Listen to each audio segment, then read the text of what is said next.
Alright guys, welcome back to Flying V Outdoors. Today we're going to be talking about our Cabela's Northern Flight kayak blind. I got this thing pulled out and thrown up on the Ascend H12. As you guys have seen in the last couple videos, this is the kayak that I use. I also have a friend who uses the same kayak, and we're just going to go over kind of the features, the setup, the install, some of the pros and cons about the blind, how to brush the blind, and what we like about it, why I recommend it. So let's hop right into it.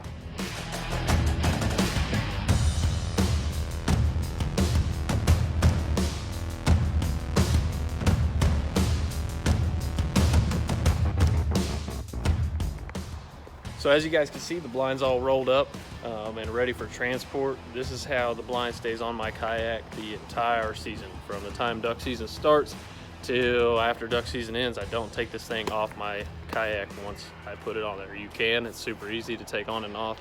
I don't have a need to, because anytime I take my kayak out, I'm gonna have this blind on it from about October through until March. So I just leave that thing on there, and it stays rolled up like this when we're not using it. The blind's gonna have 2 straps on each of the 4 sections on this thing that it comes with to help roll it up, so you can tuck it up and stow it for when you're traveling, okay? Then you also have your layout style doors. What we'll do real quick, let's go ahead and unroll this thing and show you what it looks like when it's fully deployed.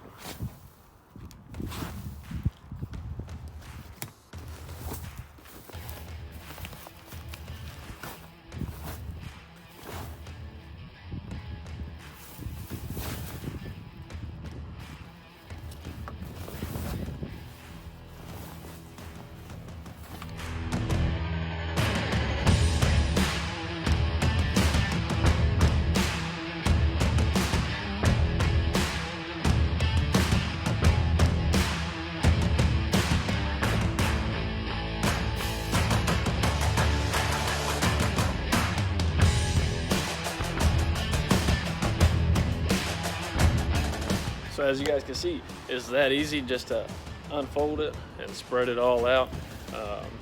The grass looks a little bit rough. This is all the grass from last season, and after season ended, it's just been rolled up, so the grass is kind of dried and shaped in the weird ways. But we'll be brushing it again coming up shortly. All I used to brush this blind up was the TangleFree stealth grass. Usually it's on sale for like $50 for a 5-pound bundle, and 5 pounds is more than enough for what you'll need to brush this blind up real good.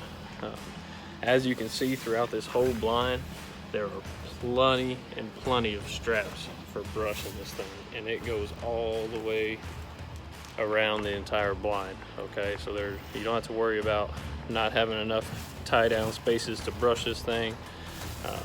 You can see there's a lot of unbrushed material right here. That's all in the water. Originally when we brushed it, before we ever took them out, we brushed every freaking strap on this thing, and then there was just so much grass and drag in the water, it was just unreal. So we ended up taking scissors and cutting right along that water line just to help keep all of it out of the water, make it a little bit easier to use. But with it all brushed in and stuff, it looks great. Usually we'll run some stubble up here, so it takes away this kind of landing strip look. But like I said, it hasn't been brushed in completely for the season. Then once you're up in the kayak and stuff, these doors are awesome. They completely conceal you. As you can see, you still got quite a bit of room up in here for your stuff. And then just like a layout blind, you just close these doors. You got your mesh, and these do adjust however you want them to. Or you can either lay down up in here, or you can kind of sit up some more. The seat's actually pretty freaking comfortable. And this thing costs $200 from Bass Pro. You can get it at Bass Pro or Cabela's. You can order them online. Last year they were out of stock, so we had to back order ours, and we waited for quite a while before we got them. But like I said, $200 is really a great deal. It's about the cost of a layout blind, but it's for your kayak.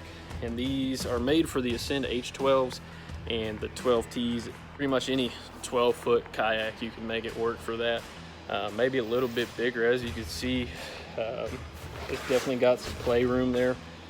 Anything smaller, like a 10-foot or something, I don't know how that would fit exactly. I'm sure some people have tried it, but it'd probably be a little bit loose. These H12s, they're 12 foot long, and I think they're 32 or 34 inches wide. So it'll fit a pretty big boat if that's what you're wanting to look for. All they have in them is just this little frame, and then the rest of the blind just rolls up around the frame right here. So let's talk about the pros and the cons of this layout blind. The pros, it's pretty affordable, $200.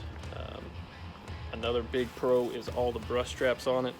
And I mean, it just makes you super concealed. It doesn't matter what color your kayak is. Last year, before I painted it, my kayak was bright white, and I used this blind all year, and you couldn't tell what color the kayak was because it covers the whole thing. The only cons that I can really think of for this blind itself are the straps. These straps that are used right here, that you use when you roll up your blind to strap it down, they're almost too short if you brush your blind in good. If you use a bunch of brush, it gets real thick and you can't really use those straps. That's easily solved with just taking some bungee straps and just wrapping around the bungee cords and clipping them to each other. That's what I do all season. The other con for me is how much overhang there is. Like I said, the water line is about right here, and this thing has so much hang down on it, it's not even funny. So when this thing is fully deployed, it is a pain in the butt to try and paddle because you have so much drag. It just makes this kayak so slow. So you'll have to roll up the sides and stuff when you want to paddle away. But it's also a pro at the same time, because when it is deployed and you're in your spot and in your hide ready to hunt, it keeps that kayak super stable in the water. So it's a pro and a con. All right, so as you can see, we're in the blind, and this is about how I hunt throughout the year. Just my head poking out. Like I said, if you really wanted to lay down in here, you could. I've never had a problem like this. I either wear a face mask or face paint or something, and I always have a hat on. You could sit up even higher if you wanted to. This is about the most comfortable. And just like a layout blind, you just pop and shoot. But, so I did discover that these foot pedals will not work with our freaking blind door on here. But you naturally sit a lot forward, so we might be able to use it by hand and just control our motor that way. So stay tuned and we'll figure this out. So that about wraps it up for the video, guys. Thanks for tuning in. Like I said, I highly recommend the kayak blind. It's super affordable and a great addition to the H12 kayak, and it just gives you a great hide and a good hunting experience in general. If you guys enjoyed the video, give me a like and a subscribe so you can stay tuned with all the videos that we got coming out, talking more about these kayaks. The solution to what we're going to do with since the foot controls aren't going to work with the blind, and we're going to talk more about dogs and ducks and all kinds of fun stuff. So just subscribe and come on back and watch some more videos. If you guys got any questions about the blind or anything with the kayak or anything in general, just drop a comment below, or you can follow us on Instagram at Flying V Outdoors. Shoot me a message and I'll get back to you and help you clarify anything that may be a little bit foggy. Thanks, guys.